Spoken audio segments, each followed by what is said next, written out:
Buenas tardes, César. ¿Cómo estás? Bien, César, según todo lo que he podido escucharte y lo que lo puedo entender, la idea de Dios depende si mi mente cree en eso o no cree en eso, ¿no? la idea de sí, Dios no, Dios es conciencia. Por lo tanto, uno es Dios. Decir esto en algunas religiones sería un sacrilegio. Hereje. Exacto. Sí, eso entiendo. Por la definición de conciencia, lo que pretende el Albaita es decirle que, como decías ahí, Baba, tú eres Dios. La diferencia es que yo lo sé y usted no lo sabe. Así algún día lo leí. La adoración o meditación o contemplación o atención en lo que se denomina como Dios personal o gurú es para aquellos que no pueden comprender que Dios no tiene nombre y no tiene forma en esencia y que es nuestra propia realidad, es nuestro propio ser, nuestra propia conciencia. Entonces, aquellos que están muy identificados con el cuerpo, es imposible que entiendan que Dios no tiene nombre y forma. ¿Mm? ¿Sí me explico? Sí, correcto. Sí, es correcto.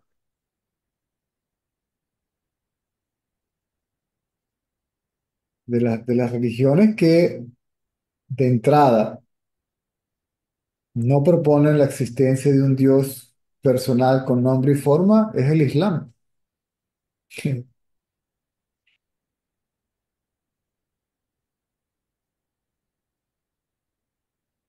Y la máxima del Islam es la máxima de todas las religiones, ¿sí? Anul Haq, yo soy eso, ¿sí? O yo soy Dios. En el hinduismo, Aham Brahmasmi, yo soy Brahman, Brahman es conciencia o Dios. En el cristianismo igual, yo soy el que soy. Sí, el nombre de Dios es yo soy, no Él es, el yo soy.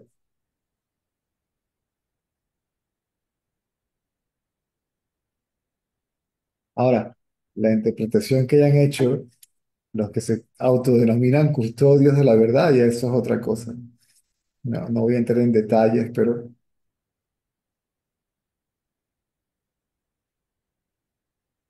la propia observación de nuestra experiencia diaria de los tres estados mentales, vigilia, sueño onírico y sueño profundo, nos lleva a la conclusión, al menos intelectualmente, y por raciocinio, por lógica o por intuición, de que uno es no es otra cosa que conciencia. ¿Mm? Todo aparece y desaparece, excepto yo, la conciencia misma de lo que aparece y desaparece.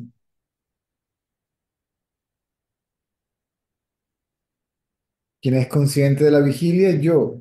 ¿Quién es consciente del sueño con sueños? Yo. ¿Quién es consciente del sueño profundo? Yo. Es decir, que yo realmente, La conciencia. exactamente, la palabra yo se refiere a esa conciencia.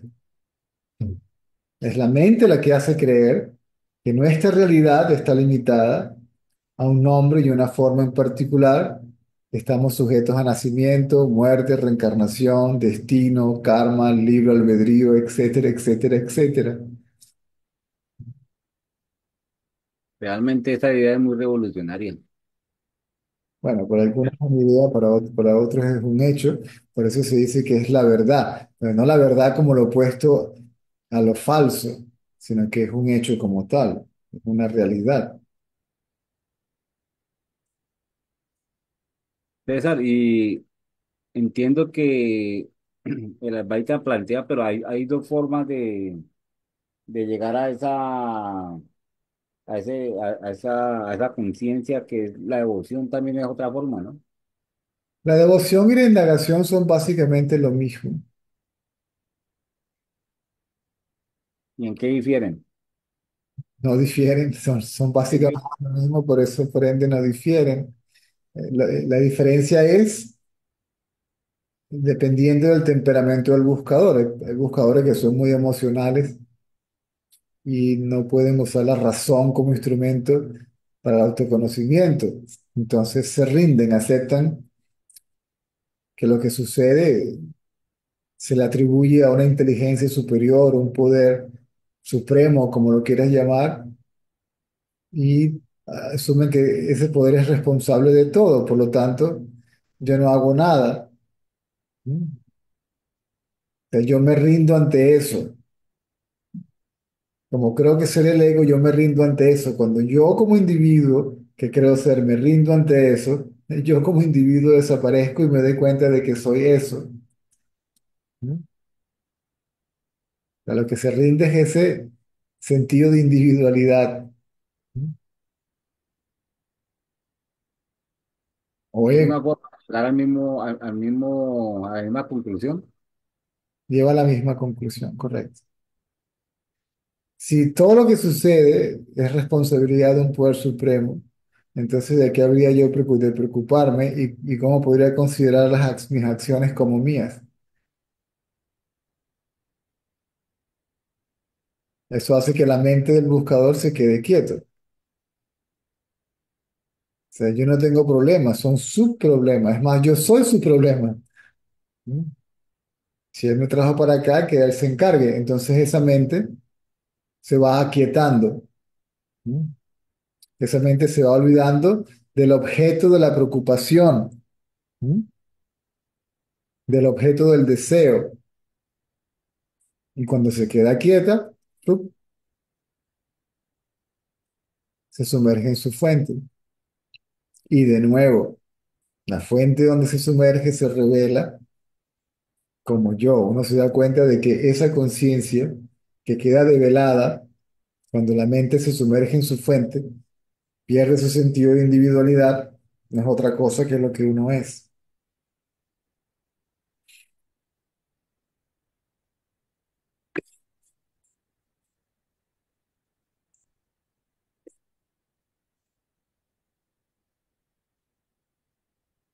O sea que el Bhagavad Gita no está planteando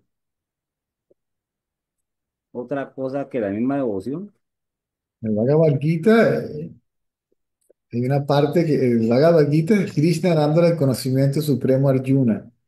Sí. Y ahí le habla de los dos, de esos dos caminos, la rendición y el conocimiento o la indagación.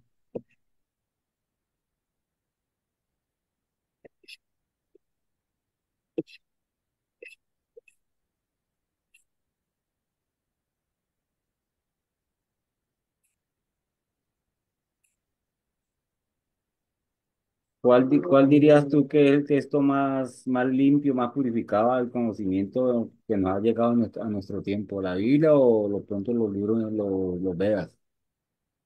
Yo estoy de acuerdo con Ramana Maharshi que aún viviendo en India, aún pasando su conocimiento que era personal, pero apoyándose intelectualmente para hablar de ello, ah, con los devotos como los Vedas, él decía que no había una verdad tan claramente explicada como en la Biblia, que decía yo soy, es la verdad y la forma de saberlo es quedándose quietos, ¿no? La Biblia dice permanece quieto y sabe que yo soy o yo soy el que soy. El que soy quiere decir que no lo puedo definir. Yo soy, ¿quién? El que soy, ¿sí? Porque ese yo soy conciencia, esa conciencia yo soy, al no tener ni nombre, ni forma, ni cualidades, ni características, ni atributos, ni estar sujeto a cambios, modificaciones, no puede ser descrita. ¿Mm? Y si el yo soy es lo único que es, ¿quién habría de describírsela a quién?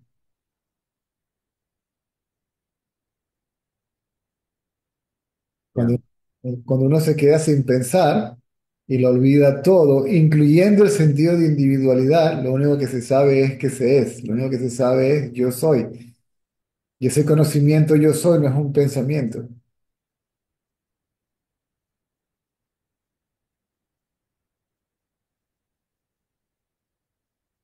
Simple conocimiento directo de nuestra propia existencia, conocimiento de existencia o conciencia de ser conciencia,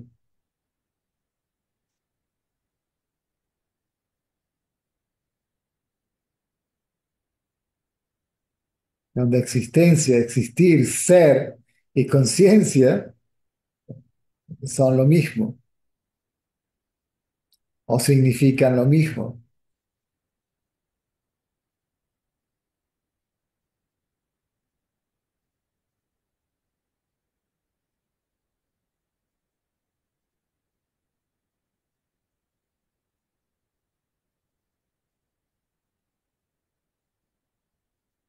Tanto todas las religiones en su punto más alto, por decirlo así, revelan esta verdad simple.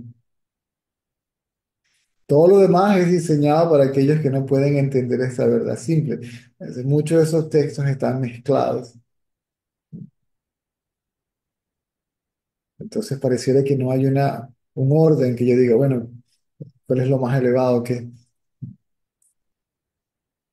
es lo que me corresponde a mí? Para eso generalmente hace falta alguien con quien hablar.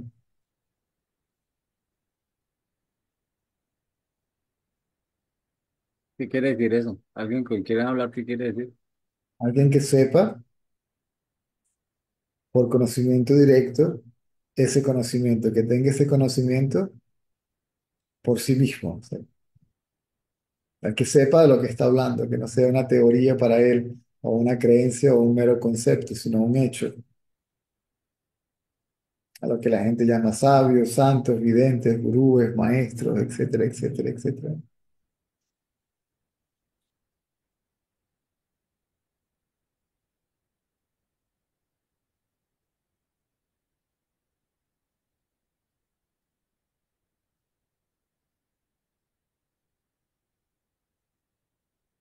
Y esto es lo que llamamos Albaita.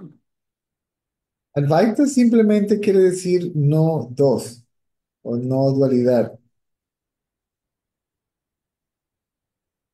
Advaita quiere decir que no existe una segunda entidad llamada mundo o mente o ego o ilusión o maya, separada o independiente de la conciencia. Y Que la, todos los que pregonan el Advaita, ¿cómo se llaman?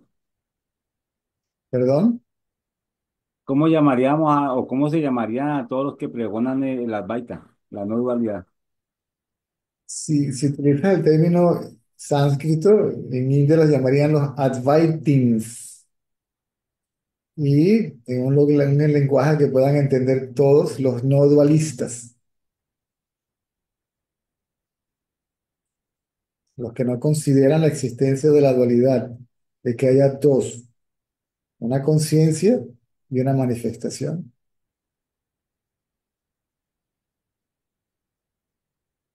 que no son dos, son uno y la misma cosa. Si la manifestación y la conciencia son lo mismo, entonces ya no la puedes llamar manifestación o ilusión, es la conciencia también. Por lo tanto, solo la conciencia es.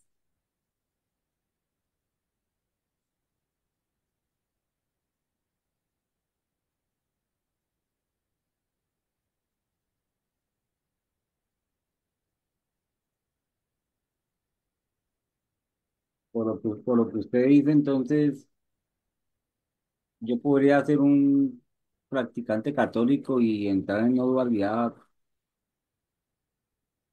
sin, o sea, la religión no tiene nada que ver en esto. Nada que ver. Es más, la idea de practicante y de ser católico, cualquier idea de ser que tengas y cualquier idea que tengas de ti mismo, una idea de ser practicante, católico, lo que sea, todo eso desaparece. Ese es el estado último, el estado donde los conceptos, creencias, ideas simplemente no surgen.